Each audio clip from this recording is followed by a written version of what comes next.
6715 வேக்கன்சிஸ்லேருந்து இன்னும் எவ்வளோ vacancies increase ஆகும், பேட்டர்ன் சேஞ்ச் ஆகிருக்கு. இதோடைய பாசிட்டிவ் என்ன, நெகட்டிவ் என்ன, எப்படி இந்த பேட்டர்னுக்கு அடாப்ட் பண்ணி நம்மளை ப்ரிப்பேர் பண்ணிக்கிறது. சில பேர் ரொம்ப இங்கிலீஷ்க்கு ஹார்ட் ஒர்க் பண்ணியிருப்பீங்க. உங்களுக்கு பாசிட்டிவாக நெகட்டிவாக நீங்கள் எப்படி இந்த ப்ரிப்பரேஷனை ஆல்டர் பண்ணலாம், அண்டு இன்டர்வியூக்கு எவ்வளோ மார்க் அலோகேட் பண்ணுறாங்க, அண்ட் கம்ப்ளீட் ப்ரிப்பரேஷன் ஸ்ட்ராட்டஜிக்கான ஒரு அவுட்லைனை இந்த வீடியோவில் பார்த்துடலாம் ஃப்ரெண்ட்ஸ். செப்பரேட்டாக சப்ஜெக்ட் வைஸ் ஸ்ட்ராட்டஜி நான் ப்ரொவைட் பண்ணுறேன், SBIPOக்கு இதுக்கும் சேர்த்து கொடுக்குறேன். ஆனால் இந்த வீடியோ ஃபுல்லாக பாருங்கள். உங்களுக்கு இந்த IBPS PO நோட்டிஃபிகேஷனில் நடந்திருக்கக்கூடிய சேஞ்சஸை நீங்கள் எப்படி டேக்கிள் பண்ணலாம் அப்படிங்கிற ஐடியா உங்களுக்கு கிடைக்கும். நம்ம TN Bankers Academy ஆப்பில் மெயின்ஸ் பேட்சை எகைன் கண்டினியூ பண்ணிகிட்ருக்கோம். ஆல்ரெடி May 31 வரை பர்ச்சேஸ் பண்ணவங்களுக்கு 6 months எக்ஸ்ட்ரா வேலிடிட்டியும் கொடுத்துருக்கோம். நீங்கள் இப்போ போய் பர்ச்சேஸ் பண்ணுறீங்க அப்படின்னா AK10 அப்படிங்கிற கூப்பன் கோட் யூஸ் பண்ணுங்கள், உங்களுக்கு மேக்ஸிமம் டிஸ்கவுண்ட் கிடைக்கும். வாங்க வீடியோக்குள்ளே போயிடலாம். அதாவது இங்கே உங்களுக்கு வந்து பார்த்தீங்கன்னா டேட் வந்து கொடுத்துருக்க மாட்டாங்க. ஆனால் நமக்கு தெரியும் ஆகஸ்ட் 23, 24 ப்ரிலிம்ஸ் நடக்கும். அக்டோபர் 4 உங்களுக்கு என்ன நடக்கும் அப்படின்னா மெயின்ஸ் நடக்கும். இது IBPS கேலண்டர்லேயே வந்துருச்சு. 21ஆம் தேதிக்குள்ளே அப்ளை பண்ணிவிடுங்க. 1 வீக் முன்னாடி அப்ளை பண்ணிவிடுங்க. 21னா ஒரு 14-15க்குள்ளே அப்ளை பண்ணிவிடுங்க ஃபார் சேஃப்டி பர்பஸ். ஓகேங்களா? ஸோ கண்டிப்பாக எடிட் விண்டோ 2 நாள் இருக்கும். இதெல்லாம் உங்களுக்கு தெரிஞ்சது தான். நம்ம இப்போ என்ன பண்ண போகிறோன்னா, இப்போ சேஞ்சஸ் நடந்திருக்குல்ல, அதை தெளிவாக பார்த்துடலாம். அதுக்கப்புறம் நோட்டிஃபிகேஷனை பார்ப்போம். ஆக்சுவலாக இந்த சேஞ்சஸ் லாஸ்ட் இயர் நடந்துருந்துச்சு. ரீசனிங் எபிலிட்டிக்கு தான் மேக்ஸிமம் மார்க் ப்ரிலிம்ஸில். ரீசனிங் எபிலிட்டியில் நல்லா பண்ணவங்களால மட்டும்தான் last year prelims exam clear பண்ண முடிஞ்சிச்சு. ஓகேங்களா? ஆனால் மெயின்ஸ்லையும் இந்த வருஷம் சேஞ்ச் பண்ணியிருக்காங்க. SBIPOட ஒரு சேஞ்சஸ் பண்ணால் அந்த வருஷமே மேக்ஸிமம் சேஞ்ச் பண்ணிடுவாங்க. ஆனால் லாஸ்ட் இயர் என்ன பண்ணிட்டாங்க அப்படின்னா சேஞ்ச் பண்ணலை, இந்த வருஷம் சேஞ்ச் பண்ணியிருக்காங்க. இது அப்படியே SBIPO பேட்டர்ன். டிஸ்கிரிப்டிவ் மட்டும் உங்களுக்கு 25 மார்க்குக்கு இருக்கும். ஓகேங்களா? இதில் நெகட்டிவ் மார்க் இப்போ எப்படி சார் வரும்? ஓகேங்களா? ப்ரிலிம்ஸுக்கு 1க்கு 1 மார்க்குக்கு -0.25ன்னு வைப்பாங்கல்ல, ஆனால் இங்கே அப்படி கிடையாது. ஓகேங்களா? இதில் உங்களுக்கு 40 கொஸ்டின் 60 மார்க்.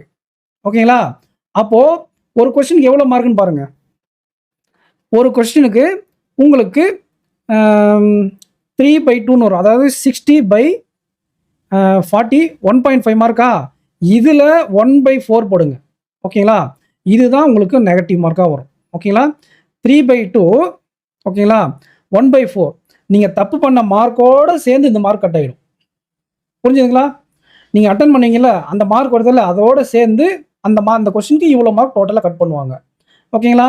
அப்படி இல்லை அப்படின்னா உங்களுக்கு அலாட் பண்ணுறாங்கல்ல ஒரு மார்க், அதில் இன்ட்டு 1.25 0.25 மார்க் ராவாக கன்வெர்ட் பண்ண மாட்டாங்க. இன்ட்டு 1.5 இன்ட்டு 0.25 அப்படின்னு போட்டிங்க அப்படின்னா 1/4% நோட்டிஃபிகேஷனில் 0.25ன்னு போட்டிருப்பாங்க. இங்கே போட்டிருக்காங்க பாருங்கள், 1/4 ஆர் 2.5 ஆஃப் தி மார்க்ஸ். 2.5 மார்க்குன்னு கிடையாது. இதுக்கு என்ன அர்த்தம்னா 0.25 இன்ட்டு உங்களுக்கு ஒரு மார்க் அலாட் பண்ணுவாங்கல்ல. ஓகேங்களா? உங்களுக்கு ஒரு மார்க் அலாட் பண்ணுவாங்கல்ல, அந்த அலாட்டட் மார்க்குக்கு 0.25ஆல் மல்டிப்ளை பண்ணால் எவ்வளோ வேல்யூ வருமோ அந்த மார்க்கை உங்களுக்கு நீங்கள் எடுக்கக்கூடிய மார்க்லேருந்து எக்ஸ்ட்ராவாக ரெடியூஸ் பண்ணிடுவாங்க. நல்லா பார்த்துக்கோங்க. அதுக்கு தான் தெளிவாக எக்ஸ்பிளைன் பண்ணேன். 0.25 கிடையாது. நீங்கள் எடுக்கக்கூடிய மார்க்கில் 0.25 அப்படி இல்லைனா 1/4 மல்டிப்ளை பண்ணால் என்ன வேல்யூ வருமோ அந்த மார்க் உங்களுக்கு பெனால்ட்டியாக கொடுப்பாங்க. ஸோ இது சில பேருக்கு உங்களுக்கு ஒரு கன்ஃபியூஷனை ஏற்படுத்தியிருக்கலாம். அதுக்கான ஒரு கிளாரிட்டி தான். எப்படி நமக்கு இங்கே வெறும் 20 மார்க் தான் இருக்குது மொத்தமே. ஒரு கொஸ்டினுக்கு 0.5 தான் வரப்போகுது. அப்போ அந்த 0.5லே 0.25 போனால் அட்டன் பண்ண பயப்படுவீங்கல்ல, அந்த பயம் தேவையில்லை. உங்களுக்கு 0.5 மார்க் அலாட் பண்ணுறாங்களா ஒரு கொஸ்டினுக்கு, அந்த 0.5 இன்ட்டு 1/4 அப்படி இல்லைனா 0.5 இன்ட்டு 0.25 ரெண்டுமே ஒரே நம்பர் தான். ஆஃப் அந்த மார்க், அவ்வளோதான் வித்தியாசம். ஓகேங்களா? ஒரு கொஸ்டினுக்கு எவ்வளோ அலாட் பண்ணுறாங்களோ அதுக்கு சரி. அடுத்த டீட்டெயிலுக்குள்ள போகலாம், இதிலே சுற்றிட்டு இருக்க வேண்டாம். ஏன்னா இனி பார்க்கக்கூடியதான் ரொம்ப ரொம்ப முக்கியம். இப்போ இங்கிலீஷில் நீங்கள் இதுக்கு முன்னாடி 40 மார்க் இருந்துச்சு. டிஸ்கிரிப்டிவ் இதுவும் சேர்ந்து ஒரு நல்ல டிஃப்ரென்ஸை கிரியேட் பண்ண முடிஞ்சது. ஓகேங்களா? டிஃப்ரென்ஸை இனிமேல் இதுலேருந்து கிரியேட் பண்ண முடியாது. ஓகேங்களா? இந்த டிஃப்ரென்ஸை எங்கே கிரியேட் பண்ண முடியும் அப்படின்னா general awareness, reasoning, data interpretation. இதில் ரீசனிங் ஓரளவுக்கு எல்லாம் பர்ஃபார்ம் பண்ணுவீங்க. பட் மெனி ஆஸ்பிரண்ட்ஸ் ரீசனிங்குடைய மெயின்ஸ் லெவல் சால்வ் பண்ண பயப்படுறீங்க. ஸோ நான் உங்களுக்கு ஆட் பண்ணிடுறேன். இந்த வாரத்துலேருந்து ரீசனிங் தான் கொண்டு போக போகிறோம் ஆப்பில். ஆல்ரெடி டேட்டா இன்டர்பிரிட்டேஷனில் ஆப்பில் வந்து பார்த்தீங்கன்னா ஹை லெவல் கேஸ்லெட் கொடுத்துட்ருக்கோம். கொடுத்தோம். லாஸ்ட் வீக்கில் 15 செட்டு கொடுத்துருக்கோம் 7 பார்ட்டாக. அதெல்லாம் நீங்கள் சால்வ் பண்ணுங்கள். யூடியூப்ல அவைலபிளாக இருக்கும். அந்த மாதிரி ஹை லெவல் சம்ஸை ஆப்டிலே சால்வ் பண்ணுங்கள். யூடியூப்லேயோ இல்லை ஆப்லேயோ நீங்கள் எங்கே பர்ச்சேஸ் பண்ணியிருந்தாலும் வாங்கி ஃபஸ்ட்டு வீடியோ பார்த்து சால்வ் பண்ணுங்கள். அதுக்கப்புறம் நீங்களே அதோடைய பிடிஎஃப் எடுத்து அந்த நீங்கள் சால்வ் பண்ணீங்களே அந்த பிடிஎஃப் எடுத்து 1 or 2 days கழிச்சு நீங்களே சால்வ் பண்ணுங்கள். உங்களுக்கு அந்த பயம் அப்படிங்கிறது போய்டும். மெயின்ஸை பார்த்து பயப்பட மாட்டீங்க. அப்படி நீங்கள் ஆப்டி அண்ட் ரீசனிங்கில் நல்லா மாஸ்டர் பண்ணிட்டாலே உங்களுக்கு இந்த டிஃபரன்சியேஷனை ஈஸியாக காட்ட முடியும். ஓகேங்களா? நீங்கள் இங்கிலீஷ் ஸ்ட்ராங்காக இருந்து விட்டுருந்தீங்களன்னா ஆப்டி ரீசனிங்கை நல்லா ஸ்ட்ராங் பண்ணிக்கோங்க. 100% அட்டன் பண்ணணுன்ற அவசியம் இல்லை. இந்த 40 கொஸ்டினுமே உங்களை அட்டன் பண்ண சொல்கிறதில்ல. ஒரு 18 எக்ஸ்ட்ராடினரி அட்டம்ப்டாக இருக்கும். 18 to 20 உங்களுக்கு எக்ஸ்ட்ராடினரி அட்டம்ப்டாக இருக்கும். ஓகேங்களா? இதிலே 1 மார்க்கு 2 மார்க்குன்னு உங்களுக்கு வரும். ஓகேங்களா? ஸோ அந்த பேட்டர்ன் 1 மார்க் 2 மார்க் எத்தனை வரும் அதெல்லாம் தனியாக நான் ஒரு வீடியோவில் போடுறேன். ஓகேங்களா? 20 1 மார்க் 20 2 மார்க். ஓகேங்களா? 20 1 மார்க் 20 2 மார்க் வரும். இதில் ஒரு 10 கொஸ்டின் இதில் ஒரு 10 கொஸ்டின் அப்படி இல்லை இதில் ஒரு 5 கொஸ்டின் இதில் ஒரு 10 கொஸ்டின் அட்டன் பண்ணால் கூட உங்களுக்கு 20 மார்க்ஸ் கிடைக்கும். Which is huge for IBPS PO மாதிரி எக்ஸாம்ஸ்க்கெல்லாம்.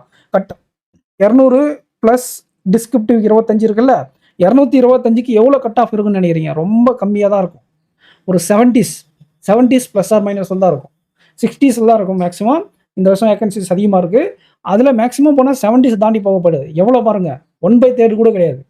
1/3 மார்க் தான் நீங்கள் கட் ஆஃபே வரப்போகுது.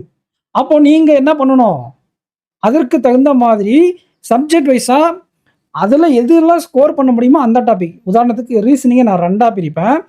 யார் யார் எப்படி அப்படின்னா, சில பேருக்கு பசில் வரவே வராது, சில பேருக்கு பசில் சூப்பராக வரும். பசில் சூப்பராக வரும்ன்றவங்க பசில் எடுத்து அட்டன் பண்ணுங்க. பசில் வராதவங்க கிரிட்டிக்கல் ரீசனிங் போங்க. ஓகேங்களா? கிரிட்டிக்கல் ரீசனிங் பசிலுக்கு முன்னாடி ஸ்கோர் பூஸ்டர் அப்படின்னு ஒன்று இருக்குது. அது என்னென்னா கோடட் பெட் ரிலேஷன், அதுக்கப்புறம் டைரக்ஷன், இன்இக்வாலிட்டி. ஓகேங்களா? இதெல்லாம் கோடட் வச்சு சிலாஜிசம் இதெல்லாம் நல்லா ப்ராக்டிஸ் பண்ணிக்கோங்க. இது 2 கேட்டகரி ஆஸ்பிரண்ட்ஸும் அட்டன் பண்ணக்கூடிய ஒரு டாபிக். ஓகேங்களா? அதுக்கப்புறம் நீங்கள் இதை ஃபஸ்ட்டு அட்டன் பண்ணிடணும். எல்லாருமே இதுலேருந்து ஒரு 10 மார்க் எடுத்துருவாங்க.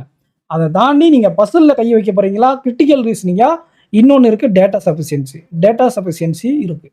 ஸோ நான் என்ன உங்களுக்கு ரெக்கமெண்ட் பண்ணுவேன் அப்படின்னா, ஹைப்ரிட் மாடலை சூஸ் பண்ணுங்கள். ஸ்கோர் பூஸ்டரை கம்பல்சரியாக எல்லாருமே அட்டன் பண்ணிடுங்க. அந்த கோடட் பேட்டர்ன் வச்சு வர்றது and input output coding decoding அதுலேருந்து 15 மார்க் உங்களுக்கு வந்துடும். அதில் 1-2 உங்களுக்கு தெரியலனா கூட, இப்போ கோடிங் டிகோடிங் உங்களால் பண்ண முடியல, இல்லை இன்புட் அவுட்புட் உங்களால் கிராக் பண்ண முடியல அப்படின்னா டேரெக்டாக ஒரு பசில் எக்ஸ்ட்ரா போட்டுருங்க. ஓகேங்களா? எல்லா இடத்துலையும் நீங்கள் கையை வைக்கணும். எப்படின்னா ஸ்கோர் பூஸ்டர்லையும் பார்க்கணும், கோடிங் டிகோடிங் இன்புட் அவுட்புட்டும் பார்க்கணும். பசில்லையும் ஒரு பசில் ஈஸியாக இருக்கும், 2 இன்னொரு பசில் மாடரேட்டாக இருக்கும், மீதி 2 கஷ்டமாக இருக்கலாம். ஓகேங்களா? சில நேரம் எல்லாமே ஈஸியாக கேட்டிருப்பாங்க, லாஸ்ட் இயர் ஈஸியாக கேட்டிருந்தாங்க. ஓகேங்களா? அந்த மாதிரி அப்போ அவங்க ஈஸியாக கேட்குறாங்க, எது கஷ்டமாக கேட்குறாங்க அப்படிங்கிறத நம்ம அனாலிசிஸ் பண்ணிட்டு கொஸ்டின் பேப்பரை அதுக்கு தகுந்த மாதிரி நம்ம ஹைப்ரிட் மாடலில் தான் சூஸ் பண்ணோம். எனக்கு பஸ்ஸில் வராது, நம்ம பஸ்ஸில் ப்ராக்டிஸ் பண்ண மாட்டேன் அப்படின்னு போனீங்கன்னா உங்களுக்கு தான் நெகட்டிவ். இல்லை எனக்கு கிரிட்டிக்கல் ரீசனிங் வராது, நான் பண்ண மாட்டேன், பார்க்க மாட்டேன், டேட்டா சஃபிஷியன்சியில் ப்ராக்டிஸ் பண்ண மாட்டேன், நான் பஸ்ஸில் மட்டும்தான் அட்டன் பண்ணுவேன், இந்த ஸ்கோர் பூஸ்டர் அட்டன் பண்ணி பஸ்ஸில் மட்டும் தான் அட்டன் பண்ணுவேன்னா, பஸ்ஸில் சில நேரங்களில் எக்ஸ்ட்ரீம் டிஃபிகல்ட் லெவலில் கூட வைப்பாங்க. அந்த சமயங்களில் நீங்கள் மாட்டிப்பீங்க. ஓகேங்களா? பேப்பருக்கு தகுந்த மாதிரி நம்ம ஆசிலேட் ஆகிறதுக்கு ப்ரிப்பேர் பண்ணிக்கணும். ஓகேங்களா? அதில் எதை நீங்கள் ஸ்ட்ராங்காக வச்சுக்கிறீங்க, எதுக்கு செகண்டரி ப்ரையாரிட்டி கொடுக்கணும். உங்களுக்கு பஸ்ஸில் வரும்னா பஸ்ஸில் ஹெவியாக ப்ராக்டிஸ் பண்ணிட்டு போங்க. டேட்டா சஃபிஷியன்சி கிரிட்டிக்கல் ரீசனிங் ஓரளவுக்கு ப்ராக்டிஸ் பண்ணிக்கோங்க. புரிஞ்சுதுங்களா? இல்லை உங்களுக்கு பசில் வரலன்னா கிரிட்டிக்கல் ரீசனிங் நல்லா ப்ராக்டிஸ் பண்ணிட்டு போங்க. ஓகேங்களா? பசில் ஈஸியாக வந்து அட்டன் பண்ணுங்கள், பசில் கஷ்டமாக வந்தால் நீங்கள் கிரிட்டிக்கல் ரீசனிங்கை நல்லா சூஸ் பண்ணி அட்டன் பண்ணிட்டு வந்துருங்க. உங்களுடைய கன்வீனியன்ட்டுக்கு தகுந்த மாதிரி தான். அதே மாதிரி தான் உங்களுக்கு ஆப்டிடியூட்லையும். ஆப்டிடியூட் பொறுத்தவரை கேஸ்லெட். ஓகேங்களா? கேஸ்லெட் 2 செட்டு கேட்குறாங்க இப்போலாம். ஓகேங்களா? 2 மார்க்லேயும் வருது, 1 மார்க்லேயும் வருது, சில நேரத்தில் 2 மார்க்லேயும் கேட்டுறாங்க. 2 செட்டு கேட்டாலும் எங்கேயோ தூக்கிட்டு போயிடும். அப்போ அந்த கேஸ்லெட்டை பார்த்து நிறைய பேர் பயப்படுறீங்க. ஸோ அந்த பயத்தை போக்குறதுக்கு தான் நம்ம ஆப்பில் இந்த கேஸ்லெட்டை நம்ம கொண்டு வந்திருக்கோம். ஓகேங்களா? அதுக்கு அடுத்து கேஸ்லெட்டுக்கு அடுத்து டிஐ. கண்டிப்பாக டிஐ இல்லாமல் இந்த பேப்பர் இருக்கவே இருக்காது. கேஸ்லெட் டிஐயை கொடுத்துட்டு மீதி இந்த டேட்டா சஃபிஷியன்சி அர்த்தமெட்டிக் கொஸ்டின்ஸ் எல்லாம் அங்கங்கே சும்மா கொஞ்சம் கொடுத்துருப்பாங்க. ஸ்கோர் பூஸ்டர் நம்பர் சீரியஸ் வந்து ரோ 1 ரோ 2 ரோ 3 கொடுத்துருப்பாங்க. இல்லைனா கேட்கணுன்ட்டு அப்ராக்சிமேஷன் ஒரு 2-3 கொஸ்டின் கேட்பாங்க. ஓகேங்களா? 3 கொஸ்டின் 4 கொஸ்டின் கேட்பாங்க. மற்றபடி உங்களுக்கு டிஐ கேஸ்லெட் தான் இங்கே 40 கொஸ்டினில் மெஜாரிட்டி ஆஃப் த பார்ட் இருக்க போகுது. அதை பிஓவில் எப்படி கேட்பாங்க, அந்த கொஸ்டினை எப்படி அப்ரோச் பண்ணுவாங்க அப்படிங்கிறத நீங்கள் ஃபஸ்ட்டு வீடியோ பார்த்து தெரிஞ்சுக்கோங்க, அப்புறம் ப்ராக்டிஸ் பண்ணுங்கள். அதுதான் நான் ரெக்கமெண்ட் பண்ணுவேன். எந்த வீடியோ உங்களுக்கு பிடிச்சிருக்கோ அந்த வீடியோ பாருங்கள். நம்ம ஆப்பில் வினோம் sir IBPS PO mains, SBPO மெயின்ஸ்க்காக ஃபோக்கஸ் பண்ணி எடுத்துகிட்டு இருக்காரு. சரிங்களா? ஸோ நாங்கள் 2 பேரும் இப்போ அதை தான் ஃபோக்கஸ் பண்ணிகிட்டு இருக்கோம். எப்படியாவது இன்னும் 2 வீக்கில் இன்னும் ஆஸ் சூன் ஆஸ் பாசிபிள். ஓகேங்களா? அதில் உங்களுக்கு எவ்வளோ முடியுமோ அவ்வளோ செட்ஸ் நாங்கள் உங்களுக்கு கொடுக்க ட்ரை பண்ணுறோம். ஓகேங்களா? ஆல்ரெடி கொடுத்துருக்கக்கூடிய கேஸ் லெட்டர் இப்போ தான் ஒவ்வொருத்தராக பார்க்குறீங்க. ஸோ சப் கோர்சஸில் போய் பாருங்கள். ஓகேங்களா? இல்லை நீங்கள் யூடியூப்பில் வேறு சேனல் கூட போய் பாருங்கள். எங்கே பார்த்தாலும் உங்களுக்கு அந்த கான்செப்ட் கேஸில் DA வந்தால் போதுமானது. அப்போ இது 2 ஸ்ட்ராங் பண்ணிட்டா இங்கிலீஷ் நல்லா வர்றவங்க நீங்கள் பயப்பட தேவையில்லை. இங்கிலீஷில் மார்க் போயிடுச்சு, நம்ம கம்மியாக வந்துடுமே அப்படின்னு பயப்பட தேவை. ஓகேங்களா? இங்கிலீஷ் வராதவங்களுக்கு இது ஒரு கோல்டன் ஆப்பர்ச்சுனிட்டி. நீங்கள் ஆல்ரெடி ரீசனிங் அப்படி ஸ்ட்ராங்காக இருப்பீங்க, இன்னும் உங்களே ஸ்ட்ராங் பண்ணிக்கோங்க. இந்த கரண்ட் அஃபேர்ஸ் செக்ஷனை பொறுத்தவரை RBA சர்க்குலர்னு இந்த வருஷமாக கொடுத்துருக்காங்க. ஃபினான்சியல் அவேர்னஸ், பேங்கிங்க்குன்னு ஸ்பெஷல் நாலேஜ், இது எல்லாமே உண்டு. ஓகேங்களா? இது எல்லாமே உங்களுக்கு உண்டு. இதில் அதிகமான வெயிட்டேஜ் பார்த்தீங்கன்னா பேங்கிங் அண்ட் RBA இது ரிலேட்டடாக இருக்கக்கூடிய நியூஸஸ் தான் உங்களுக்கு அதிகமாக கேட்குறாங்க. அதை நீங்கள் எங்கே கிடைக்கும், தனியாக PDF கிடைக்குமா அப்படின்னா அஃபைர்ஸ் க்ளவுடில். ஓகேங்களா? அஃபைர்ஸ் க்ளவுடில் தனியாக மந்த்லி உங்களுக்கு PDFாகவும் வந்துடும். அந்த PDFல டீட்டெயில்டு எக்ஸ்ப்ளனேஷன் MCQ PDFும் இருக்கும். அதில் அதோடு சேர்ந்து ஸ்டாட்டிக் அந்த கரண்ட் அஃபேர்ஸ் ரிலேட்டடான ஸ்டாட்டிக் MCQவும் இருக்கும். அந்த PDFை நல்லா தரவாக படிங்க. ஓகேங்களா? அப்படி இல்லையா ஸ்மார்ட் கிடாவில் கூட உங்களுக்கு மந்த்லி பேங்கிங்க்குன்னு தனியாக PDF விடுவாங்க. அதை நல்லா படிங்க. ஓகேங்களா? நீங்கள் இது 2த்தில் எது வாங்கினாலையும் AK10 அப்படிங்கிற கூப்பன் கோடை யூஸ் பண்ணால் உங்களுக்கு மேக்ஸிமம் டிஸ்கவுண்ட் கிடைக்கும். ஸோ லிங்க்கை கமெண்ட் செக்ஷனில் கொடுத்துருக்கேன். அஃபேர்ஸ் க்ளவுடுக்கான லிங்க்கை யூட்டிலைஸ் பண்ணிக்கோங்க. டிஸ்கவுண்ட் வேணும்னா இந்த கோடு யூஸ் பண்ணிக்கோங்க. இல்லை நீங்கள் வீடியோஸ் பார்த்து படிக்கிறீங்க அப்படின்னா வீடியோஸ் பார்த்து படிங்க, ப்ரிப்பேர் பண்ணுங்கள். அந்த மந்த் முடிஞ்சு ஒரு 1 வீக் கழித்து நல்லா படிச்சுட்டு உங்கள் சோர்ஸில் படிச்சுட்டு அஃபேர்ஸ் க்ளவுடோடைய மந்த்லி PDFை எடுத்து நல்லா ப்ராக்டிஸ் பண்ணிடுங்க. அதுக்கப்புறம் அதில் குவிஸஸ் இருக்கும். ஓகேங்களா? குவிஸஸ் 2 பார்ட்டாக கொடுப்பாங்க. பேங்கிங் மட்டும் தனியாக குவிஸஸ் இருக்கும். இந்த PDFல இருக்கிறத தான் குவிஸாக கொடுத்துருப்பாங்க. அதையும் எடுத்துடுங்க. ஸோ இந்த PDF படிச்சுட்டு 1 வீக் கழிச்சு இந்த குவிஸும் எடுங்க. ஸோ உங்களுக்கு என்ன ஆகும், நல்ல ஆழமாக இந்த பேங்கிங் அண்ட் RBI நியூஸ் மைண்டில் பஞ்சிடும். உங்களுக்கு இது பெரிய டிஃப்ரென்சியேஷனை கிரியேட் பண்ணும். ஓகேங்களா? ஸ்டாட்டிக் பேங்கிங் அவேர்னஸும் நீங்கள் படிக்கணும். அதோட சேர்ந்து பேங்க் நியூஸ் ஒன்று வருதுன்னா அதோடைய ஸ்டாட்டிக்கும் படிக்கணும். தனியாக பேங்கிங் அவேர்னஸும் படிக்கணும். அண்டு இங்கே ஜென்ரல் அவேர்னஸ் அப்படின்னு சொல்லி கொடுக்கல. ஓகேங்களா? அதனால் இங்கே ஜென்ரல் அவேர்னஸ் வராதா, இங்கே இருக்குது பாருங்கள். ஜென்ரல்னு ஸ்டார்டிங்லேயே இருக்குது. ஜென்ரல் அவேர்னஸும் இன்க்ளூடு. கொஞ்சம் கொஸ்டின் அங்கங்கே கொஞ்சம் கொஸ்டின் கொடுப்பாங்க. பேங்கிங் கொஞ்சம், RBI கொஞ்சம், அதுக்கப்புறம் உங்களுக்கு அப்பாயின்மெண்ட்டு, நேஷ்னல் நியூஸு, ஸ்கீம்ஸு, இந்த மாதிரி கொஞ்சம் பிரித்து கொடுப்பாங்க. அதிகமான வெயிட்டேஜ் பேங்கிங் அண்ட் RBI ரிலேட்டடாக இருக்கும். ஓகேங்களா? அதுக்காக நீங்கள் பேங்கிங் RBI மட்டும்தான் படிக்கணுமானா இல்லை, இதை படிங்க. மற்ற டாபிக்ஸை நீங்கள் ஏதாச்சும் ஒரு மந்த்லி PDFல கூட எடுத்துகிட்டு படிங்க. இல்லை ரெகுலராக படிக்கிறவங்க டெய்லி எல்லாமே டீட்டெயிலாக படிச்சுட்டு ப்ராப்பராக ரிவிஷன் பண்ணுங்கள். கரண்ட் அஃபேர்ஸை பொறுத்தவரை எல்லாருமே என்ன பண்ணுவாங்கன்னா படிப்பாங்க. ஆனால் படித்ததை ரீகால் பண்ணி எக்ஸாமில் எக்ஸிக்யூட் பண்ண முடியுமானா 100ல் 10 பேர் கூட அதுமாதிரி பண்ண முடியறதில்ல. என்ன காரணம்னா நீங்கள் இப்போ மே மாதம் படிக்கிறீங்க அப்படின்னா இன்னும் ஜூன், ஜூலை, ஆகஸ்ட் முடிச்சுட்டு வரதுக்குள்ளே எகைன் மே மாதம் படிச்சிங்கன்னா நீங்கள் எவ்வளோ இன்வெஸ்ட்மெண்ட் பண்ணீங்களோ அதில் பாதி இல்லைன்னா 3/4 டைம் நீங்கள் இன்வெஸ்ட் பண்ணி திருப்பி படிக்க வேண்டிய சூழ்நிலை. அதுக்கு காரணம் என்னென்னா நீங்கள் ப்ராப்பராக ரிவைஸ் பண்ணாதது தான் அதுக்கான காரணம். அப்பப்போ வரக்கூடிய கொஸ்டினை அப்பப்போவே ரிவிஷன் பண்ணிடணும். அப்பப்போ படிக்கிறது அப்பப்போ ரிவிஷன் பண்ணிடணும். நீங்கள் மே மாதம் முடிச்சுட்டு ஜூன் மாதம் முடிக்கிறீங்கன்னா ஜூன் மாதம் ரிவிஷன் பண்ணும்போது மே மாத கரண்ட் அஃபேர்ஸ்க்கும் ஒரு நாள் ஒதுக்கி ரிவிஷன் பண்ணணும். இப்போ ஜூலை மாதம் படிக்கிறீங்கன்னா ஜூலை முடிஞ்சிட்டு மே ஜூனுக்கு ஒரு டைம் ஒதுக்கணும். அடுத்த ஆகஸ்ட் படிக்கும்போது மே ஜூன் ஜூலைக்கு டைம் ஒதுக்கி ரிவிஷன் பண்ணிக்கிட்டே இருக்கணும். அப்பப்போ ரிவிஷன் பண்ணிக்கிட்டே இருக்கணும். டில் எக்ஸாம் எண்டு எப்போ ஜனவரி எண்டு வரை RRB கிளர்க் மெயின்ஸ் வரை இந்த ப்ராசஸை நீங்கள் கண்டினியூ பண்ணிக்கிட்டே இருக்கணும். இது ஒரு விஷயமே கிடையாது. எப்போ நீங்கள் ஒரு மாதம் முடிச்சுட்டு ப்ராப்பராக daily CA, weekly CA, monthly CA முடிச்சுட்டு அடுத்த மாதம் படிச்சுட்டு எகைன் நீங்கள் ரிவிஷன் பண்ணுறீங்க பார்த்தீங்களா? இல்லை இப்போ ஜூன் மாதம் மிட்டில் படிக்கும்போது மே மாதம் ரிவிஷன் பண்ணுங்கள். ஓகேங்களா? ஒரு 15 நாளைக்கு ஒரு டைம் ரிவிஷன் பண்ணுறீங்களா? ஒரு ½ டே பிடிக்கும் ஒரு மாதம் ரிவிஷன் பண்ண. ஆனால் நீங்கள் ஒரு கேப் விட்டுட்டீங்க அப்படின்னா எகெயின் நீங்கள் ஒரு மாதத்தை படிக்க ஒரு வாரம் உட்காந்து படிக்க வேண்டியதாக இருக்கும். அப்போ என்ன ஆகுனா நம்ம கரண்ட் அஃபேர்ஸை ஒரு டீலில் விட்டுருவோம். அது இப்போ வராமல் போயிடும். படிச்சிருப்போம், எக்ஸாம் ஹாலில் எழுத முடியாத சுச்சுவேஷனுக்கு வந்துடும். அதனால் ஒரு குறிப்பிட்ட டைமை ஒதுக்கி ப்ராப்பராக படிங்க. படிக்கிறதோடு சேர்ந்து ப்ரீவியஸ் மந்த்ஸை ரிவிஷன் பண்ணுங்கள். அது எதிர் வீடியோஸில் கூட நீங்கள் ரிவிஷன் பண்ணலாம், பிடிஎஃப்ல ரிவிஷன் பண்ணலாம், எம்சிக்யூவாக அட்டன் பண்ணலாம். பாருங்கள் அஃபெஸ்டில் தனியாக எம்சிக்யூ கொடுத்துருவாங்க, அது மாதிரி அட்டன் பண்ணுங்கள். இல்லை நீங்கள் ஏதோ ஒரு ஃபார்மேட்டில் எங்கேயாச்சும் ஒரு இடத்துல ரிவிஷன் பண்ணிக்கிட்டே இருக்குங்க. அதை விட பெஸ்ட் மெத்தட் ஒரு மந்த்லி பிடிஎஃபை ஜெராக்ஸ் போட்டு வச்சுக்கிட்டு ஹைலைட் பண்ணி வச்சு படிச்சுக்கோங்க. அதையே திரும்ப திரும்ப திரும்ப பார்த்துக்கிட்டே இருக்கும்போது உங்களுக்கு ரிவிஷன் பண்ணக்கூடிய டைம் ரொம்ப குறையும். ஓகேங்களா? டிஸ்கிரிப்டிவ் பேப்பருக்கு 25 மார்க் இருக்குது. அந்த 25 மார்க் அப்படிங்கிறது பெரிய விஷயம் கிடையாது. செக்ஷனல் கட் ஆஃபில் கிளியர் பண்ணால் உங்களுக்கு அதில் கூட ஆப்போ வைப்பாங்க. எனக்கு ஆயிருக்கு ஒரு டைமு 8.75 அந்த மார்க் என்னமோ வச்சுருந்தாங்கன்னு நினைக்கிறேன். ஓகேங்களா? எனக்கு 8.5 8.25 வந்துடுச்சு. ஒரு டைம் எனக்கு என்ன ஆச்சுன்னா அதே கட் ஆஃப் 8.75 வச்சுருந்தாங்க. நான் 12 மார்க் மேலே எடுத்தேன், 12.5 எடுத்திருந்தேன். ஸோ இது எப்படி மார்க் அலாட் பண்ணுவாங்க அப்படிங்கிறத நம்மளால் ஐடென்டிஃபை பண்ண முடியாது. ஸோ லாஸ்ட் டைம் கூட எனக்கு நல்லா அதிகமாக மார்க் இருந்துச்சு, 14 மேலே இருந்துச்சு. சரிங்களா? எப்போ 14 வரும், எப்போ 12 வரும், எப்போ 8 வரும்ன்றது நமக்கு தெரியாது. சரிங்களா? நம்ம சூஸ் பண்ணக்கூடிய அந்த எஸ்ஏ இருக்கு இல்லையா, அதை வந்து ப்ராப்பராக அந்த வேர்டை கம்ப்ளீட் பண்ணுங்கள். பயப்பட வேண்டாம், பேனிக் ஆக வேண்டாம். ப்ராப்பராக கம்ப்ளீட் பண்ணுங்கள். ரெண்டுத்துக்கும் ஈக்குவல் வெயிட்டேஜ் கொடுங்க. ஏன் ஒரு டைம் அந்த 8.5 வந்து ரொம்ப வருஷத்துக்கு முன்னாடி 2022 நினைக்கிறேன். சரிங்களா? அப்போ இதே மாதிரி அதிகமான வேகன்சி தான் இருந்துச்சு. எனக்கு ஓவரால் கிளியர் ஆகி இந்த டிஸ்கிரிப்டிவில் போச்சு அந்த வருஷம். அதுக்கு காரணம் என்னன்னா, அப்போ தான் வந்து 2வது மெயின்ஸ் எனக்கு பியூவில் டிஸ்கிரிப்டிவில் என்ன பண்ணிட்டேன், லெட்டர் ரைட்டிங்க்கு அதிகமான வெயிட்டேஜ் கொடுத்துட்டேன். அதில் 10 மார்க் கொடுப்பாங்க, 15 மார்க் எஸ்ஏ வரும். அப்போ அந்த லெட்டர் ரைட்டிங்க்கு அதிகமாக வெயிட்டேஜ் கொடுத்துட்டு எஸ்ஏ ஒழுங்காக டைப் பண்ண முடியல என்னால். அப்படி பண்ணக்கூடாது. எஸ்ஏலையும் ஒரு குறிப்பிட்ட லெட்டர்ஸ் அடித்து வச்சுருக்கணும், காம்ப்ரிஹென்ஷன்லேயும் ஒரு குறிப்பிட்ட லெட்டர்ஸ் அடித்து வச்சுருக்கணும்.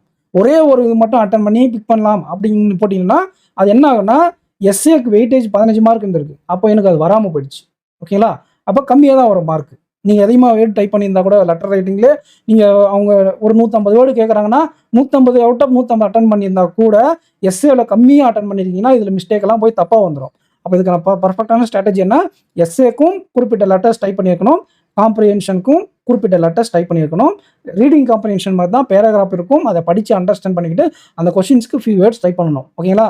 இதுலேயும் அட்டன் பண்ணணும், இதுலேயும் அட்டன் பண்ணணும் தான் இதோட ஸ்ட்ராட்டஜி. ஒன்று மட்டும் போகலாம், ஒன்றில் அதிகமாக போட்டு இன்னும் கம்மியாக போடலாம்னு பண்ணக்கூடாது. ஈக்குவலாக ப்ரையாரிட்டி கொடுங்க. ஓகேங்களா? 150 வேர்டு கேட்குறானா, இல்லை 250 வேர்டு கேட்குறானா, 250 வேர்டு கம்ப்ளீட் பண்ணணுன்ற அவசியம் இல்லை. ஓகேங்களா? கம்ப்ளீட் பண்ணுறது தான் பெட்ரு. ஆனால் நீங்கள் ஒரு 200 வேர்டு கம்ப்ளீட் பண்ணியிருக்கீங்களா, அங்கேயும் அதோடைய ஓரளவுக்கு ஓரளவுக்கு முக்கால்வாசி அட்டன் பண்ணியிருந்தீங்கன்னா ஈக்குவலாக பிரிஞ்சு வரும். ஒன்றுத்தில் மட்டும் நிறைய வேர்டு டைப் பண்ணிவிட்டு இன்னொன்றுத்தில் ஒரே பேராகிராஃப் குட்டிஸாக அட்டன் பண்ணிருந்தீங்கன்னா கண்டிப்பாக அதுவே வந்து நெகட்டிவாக போயிடும். அதுக்கு தான் அந்த 10 மார்க் 8 மார்க் வர்றது. ஓகேங்களா? ஈக்குவலாக ப்ரையாரிட்டி கொடுக்கும்போது எனக்கு 14 மார்க் 15 மார்க் வந்துடுது ரெண்டுமே. அதுக்கப்புறம் தான் கற்றுக்கிட்டேன். ஒரு லாஸ்ட் 2-3 வருஷமாக தான் அதை கற்றுக்கிட்டேன். ஓகேங்களா? அதுக்கப்புறம் நடந்த பேங்க் ஆஃப் இந்தியாவில் எனக்கு டிஸ்கிரிப்டிவ் நல்ல மார்க் வந்துருந்துச்சு. ஓகேங்களா? சரி, அடுத்து இந்த இன்டர்வியூக்கும் மெயின்ஸ் எக்ஸாமுக்கும் எவ்வளோ மார்க் உங்களுக்கு அலாட் பண்ணுறாங்க அப்படிங்கிறத பார்த்துடலாம். இப்போ நம்ம இன்டர்வியூவை பற்றி பார்க்கலாம் ஃப்ரெண்ட்ஸ். இன்டர்வியூவில் நீங்கள் எடுக்கக்கூடிய மார்க்கை 20க்கு கன்வெர்ட் பண்ணிடுவாங்க. ஓகேங்களா? ஆன்லைன் மெயின் எக்ஸாமில் எழுதக்கூடியதை 80க்கும் இன்டர்வியூவை 20க்கு கன்வெர்ட் பண்ணிடுவாங்க. இதை ஷார்ட்டாக எப்படி கன்வெர்ட் பண்ணுறது அப்படின்னு நான் சொல்லிடுறேன். 80 அப்படிங்கிறத நீங்கள் டோட்டலாக மெயின்ஸுக்கு நமக்கு எவ்வளோ அலாட் பண்ணுறாங்க, 225க்குன்னு கன்வெர்ட் பண்ணிக்கோங்க. ஓகேங்களா? 80 அப்படிங்கிறது தான் 225. இதை நீங்கள் எவ்வளோக்கு கன்வெர்ட் பண்ணணும், 80 மார்க்கு கன்வெர்ட் பண்ணணும். எதுக்கு வேணுமோ அதை மேலே போடுங்க. ஓகேங்களா? இங்கே நீங்கள் 90 மார்க் எடுக்கிறீங்கன்னு வச்சுக்கோங்களேன். இங்கே 90 மார்க்னா இது 80 ஸ்டாண்டர்ட். ஓகேங்களா? இதுக்கு ஈக்குவலான டோட்டல் வேல்யூ.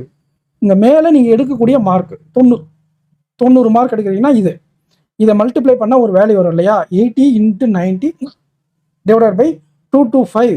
இது வந்து இங்கே ரிட்டனாக கன்வெர்ட் பண்ணிப்பாங்க, 80க்கு கன்வெர்ட் ஆயிரும். ஓகேங்களா? 80 தான் 225னா நீங்கள் எவ்வளோ மார்க் எடுத்தீங்க அதை மேலே போட்டிங்கன்னா உங்களுடைய மார்க் 100லேருந்து 80க்கு கன்வெர்ட் ஆகிடும். ஓகேங்களா? அதே மாதிரி 20யை நீங்கள் 5ஆல் டிவைட் பண்ணணும். நீங்கள் இன்டர்வியூ எடுக்கக்கூடிய மார்க் 5ஆல் டிவைட் பண்ணலாம். ஏன்னா அவங்க அலாட் பண்ணக்கூடிய மார்க் இன்டர்வியூக்கு உங்களுக்கு 100 மார்க் அலாட் பண்ணுவாங்க. அப்படி இல்லைன்னா இதே ஃபார்முலா கூட நீங்கள் யூஸ் பண்ணலாம். எப்படின்னா 20க்கு ஈக்குவலான டோட்டல் இன்டர்வியூ மார்க் என்ன 100. ஓகேங்களா? நீங்கள் 15 எடுக்கிறீங்க அப்படின்னா இது போட்டுக்கோங்க. ஸோ இது கேன்சல் ஆகிடும். உங்களுக்கு டோட்டலாக 15 மார்க் வந்துடும். 15னா 75 மார்க் எடுத்துக்கணும் இன்டர்வியூவில், 75ன்னு போட்டுக்கோங்க. ஓகேங்களா? ஸோ 3/4 இது அடித்தா 5 15. ஓகேங்களா? ஸோ உங்களுக்கு 15 மார்க் வந்து இன்டர்வியூவில் வந்துடும். 75 மார்க் எடுத்தால் 15. அதை நீங்கள் டேரெக்டாக 5ஆல் அடித்தாலும் கூட ஓகே தான். ஓகேங்களா? இதை கால்குலேட் பண்ணால் 25வது வாய்ப்பாடில் அடிக்கலாங்க. இங்கே ஒரு 0 இங்கே ஒரு 0 கட் பண்ணிடுங்க. அது 100 வருமா? 25வது வாய்ப்பாடில் அடித்தா 9ன்னு வருங்க. ஓகேங்களா? அந்த 2 ஜீரோன்றது என்னது 100ஆக இருக்குமா? அதில் எத்தனை 25 இருக்குது? 4 25 இருக்குது. ஸோ இந்த 9 கேன்சல் பண்ணால் 8 32. ஸோ 32 மார்க்கு ப்ளஸ்ஸு இங்கே 5ஆல் அடித்தா என்ன 15 மார்க்கு. ஸோ இதுதான் உங்களுடைய ஃபைனல் மார்க். இப்படி தான் கன்வெர்ட் பண்ணுவாங்க.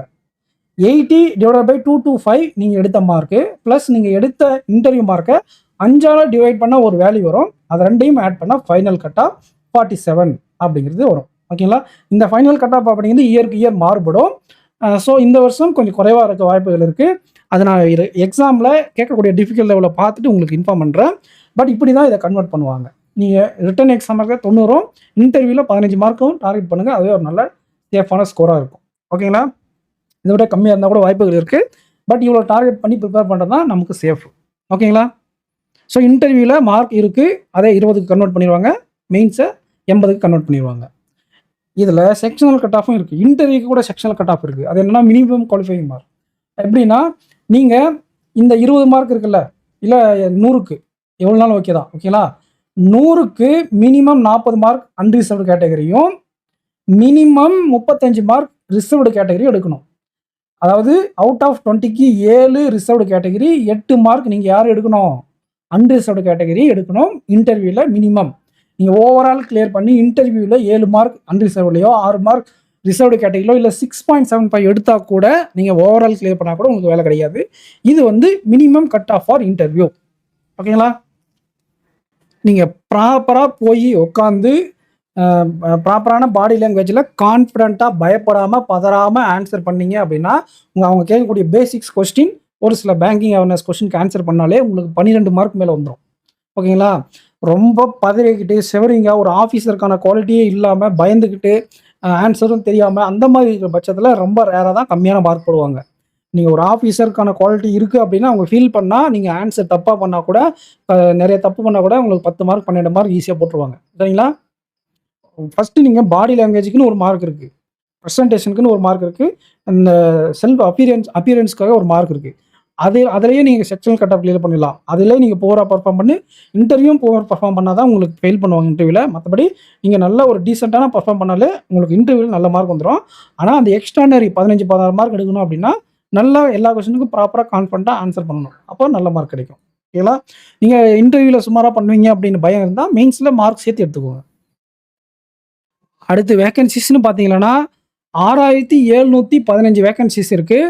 இது ஃபர்தராக எவ்வளோ இன்க்ரீஸ் ஆகும் அப்படிங்கிறது நான் ஷார்ட்ஸில் சொல்லியிருந்தேன். Up to 8500 plus. ஓகேங்களா? 8500லேருந்து 9000 வரை. ஓகேங்களா? இந்த 9000 வரை அப்படிங்கிறது எப்படி டிபெண்ட் ஆகும் அப்படின்னா யூனியன் பேங்க் ரிப்போர்ட் பண்ணணும். கண்டிப்பாக அவங்க ரிப்போர்ட் பண்ணால் நிறைய பண்ணுவாங்க. இந்தியன் பேங்க் இவங்க குறைஞ்சது ஒரு 500லேருந்து 1000 பண்ணுவாங்க. ஓகேங்களா? இவங்க ஒரு 500, யூகோ பேங்க்கில் ஒரு சில நேரங்களில் 200 பண்ணுவாங்க, சில நேரங்களில் 500 பண்ணுவாங்க. யூனியன் பேங்க் ஆஃப் இந்தியா பண்ணால் அவங்க 1000க்கு மேலே பண்ணுவாங்க. 1000லேருந்து 2000 கூட பண்ணுவாங்க. ஸோ இந்த அளவுக்கு அவங்க ரிப்போர்ட் பண்ணுவாங்க. ரிப்போர்ட் பண்ணால் இதெல்லாம் ஆட் பண்ணால் உங்களுக்கு கண்டிப்பாக இன்னும் 3000 கிட்ட வருது. பட் ஆனால் யாராச்சும் ஒருத்தங்க கடைசியில் அன்ரிப்போர்ட்டடாக போனாவோ இல்லை யூனியன் பேங்க் ரிப்போர்ட் பண்ணாமல் போனால் கூட உங்களுக்கு ஒரு கிட்டத்தட்ட ஒரு 8000லேருந்து 8500 வந்துடும்.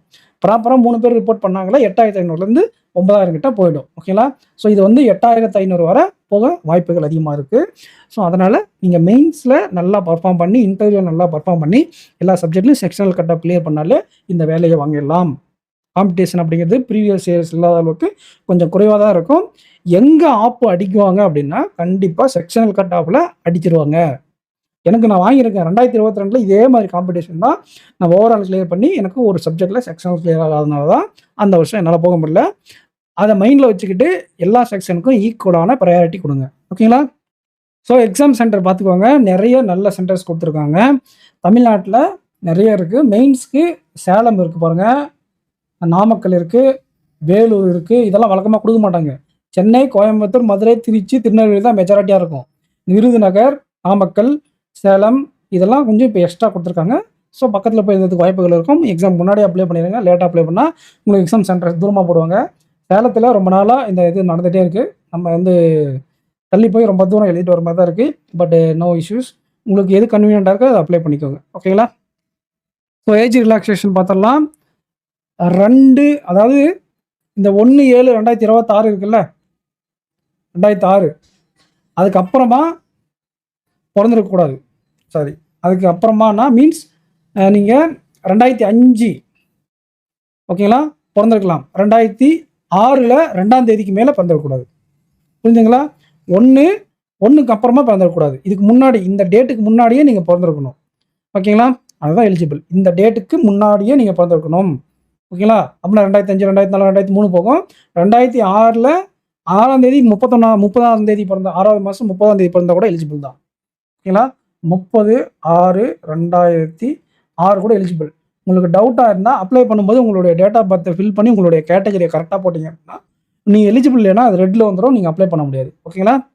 சரி, இது மினிமம் பண்ணுறது எல்லாருக்கும் சேம் தான். ஆனால் மேக்ஸிமம் அப்படிங்கிறது ஓகேங்களா 1/7/1996 ஓகேங்களா 1/7/1996 வரை எலிஜிபிள். ஓகேங்களா? இதுக்கு அப்புறமா 93 இதுக்கு முன்னாடி அதாவது 95 எலிஜிபிள் இல்லை, 94 எலிஜிபிள் இல்லை. ஸோ இந்த டேட்டுக்கு முன்னாடி இருக்கக்கூடிய டேட்ஸ் எல்லாம் எலிஜிபிள் இல்லை. இந்த டேட் சாரி இது 2ன்னு வச்சுக்கோங்க. இந்த டேட் வர இந்த 2 இதுக்கு அப்புறமா பிறந்தவங்க 2/7/1996 அப்புறமா பிறந்தவங்க எலிஜிபிள். நீங்கள் எஸ்சி ஆஸ்பெண்டாக இருந்தால் இதுலேருந்து 5 கூட்டிக்கோங்க. அப்படின்னா என்ன? 91. எஸ்சினா 91. ஓகேங்களா? இந்த டேட்டு 91லேருந்து நீங்கள் எலிஜிபிள். இந்த டேட் வரைக்கும் எலிஜிபிள். ஓகேங்களா? 2/7/1991 அப்படின்னா கிடையாது. ஓகேங்களா? ஸோ அந்த ஏஜ் எலிஜிபிலிட்டி அப்படிங்கிறதே குழப்பம்தான். எது இன்க்ளூசிவ் எது டிக்ளூசிவ் அந்த குழப்பிட்டுருவாங்க. ஓகேங்களா? 1ன்னு போட்டுக்கோங்க. ஓகேங்களா? இந்த டேட்டு எலிஜிபிள், இது எலிஜிபிள் கிடையாது. இங்கே இருக்கக்கூடியதெல்லாம் எலிஜிபிள் கிடையாது. இதுக்கு முன்னாடி இதுக்கு அப்புறமா இருந்தால் எலிஜிபிள் கிடையாது, இன்க்ளூடிங் இந்த டேட்டும் அப்படின்னு சொல்லியிருக்காங்க இங்கே. ஓகேங்களா? அப்போ 1/7/1996 வரை எலிஜிபிள். நீங்கள் 2/7/1996னா எலிஜிபிள் கிடையாது. நீங்கள் எஸ்சியாக இருந்தால் இந்த 96க்கு பதிலாக 91. நீங்கள் ஓபிசியாக இருந்தால் இதில் 93ன்னு போட்டுக்கோங்க. ஓகேங்களா? இதுலேருந்து 3 குறைச்சிக்கோங்க. 93 உங்களுக்கு 3 வருஷம் எக்ஸ்ட்ரா எலிஜிபிள். பிடபிள்யூடியாக இருந்தால் 86. பிடபிள்யூடியாக இருந்தால் 86. பிடபிள்யூடி ஓபிசி இது எஸ்சி எஸ்டி. ஓகேங்களா? ஸோ இந்த ஏஜ் கரெக்டாக உங்களுக்கு புரிஞ்சுக்கணும்னு நினைக்கிறேன். ஃபர்தராக வேறு ஏதாச்சும் உங்களுக்கு டவுட் இருந்தால் கமெண்ட் செக்ஷனில் கமெண்ட் பண்ணுங்கள். இதோட சேலரியை பார்த்துடலாம். இப்போ இந்த சேலரி அப்படிங்கிறது 48,480 அப்படிங்கிறது பேசிக் பே. இதில் இருந்து உங்களுக்கு நிறைய அலோவன்ஸ் கொடுத்து ஒரு 80,000 இருந்து ஓகேங்களா 80,000 85,000 வரை இன் அண்ட் வந்துடும். கிராஸ் எல்லாம் போக ஓகேங்களா 80,000 78லேருந்து 85 இந்த ரேஞ்சில் இருக்கும். ஓகேங்களா? அடுத்த வருஷம் நெக்ஸ்ட் இயர் இல்லைனா அதுக்கு அடுத்த வருஷத்துக்குள்ள என்ன நடக்கும் அப்படின்னா அடுத்த பைபார்ஷியட் செட்டில்மெண்ட் அப்படின்னு சொல்லுவாங்க. அந்த செட்டில்மெண்ட் நடந்தது அப்படின்னா இது 1 lakh ஆகிடும். 1 lakh ஆகிடும் salary. 1 lakh and above per month salary இருக்கக்கூடிய ஜாப் அப்படின்னு ப்ரிப்பேர் பண்ணுங்கள். அடுத்த வருஷம் இந்த ஆப்பர்ச்சுனிட்டி உங்களுக்கு கிடைக்குமா அப்படின்னு நம்மளால சொல்ல முடியாது. இவ்வளோ வேக்கன்சிஸ் அடுத்த வருஷம் வருமானம் நமக்கு ஷூரிட்டாக சொல்ல முடியாது. இந்த வருஷமே உள்ளே போக பாருங்கள். அதிகமான சேலரி இப்போ 80,000 இருந்தாலும் அடுத்த செட்டில்மெண்ட்டுன்னு வந்தால் 17% மினிமம் இன்க்ரீஸ் ஆகும். அப்போது 8 × 17 போட்டு பாருங்கள். கண்டிப்பாக 1 லட்சத்துக்கு மேலே உங்களுக்கு சேலரி போயிடும். ஓகேங்களா? ஸோ இந்த வீடியோ உங்களுக்கு யூஸ்ஃபுல்லாக இருந்தால் கமெண்ட் செக்ஷனில் கமெண்ட் பண்ணிவிட்டு லைக் பண்ணிக்கோங்க. சேனலை சப்ஸ்கிரைப் பண்ணிக்கோங்க. அண்ட் வேறு ஏதாச்சும் டவுட் இருந்தால் கமெண்ட் பண்ணுங்கள். மெயின்ஸுக்காக இந்த கோர்ஸில் ஆட் பண்ணிகிட்ருக்கோம். பிஓ மெயின்ஸ் ஃபோக்கஸ் பண்ணி கோர்ஸ் யூட்டிலைஸ் பண்ணிக்கோங்க. Next development plus friends. Thank you.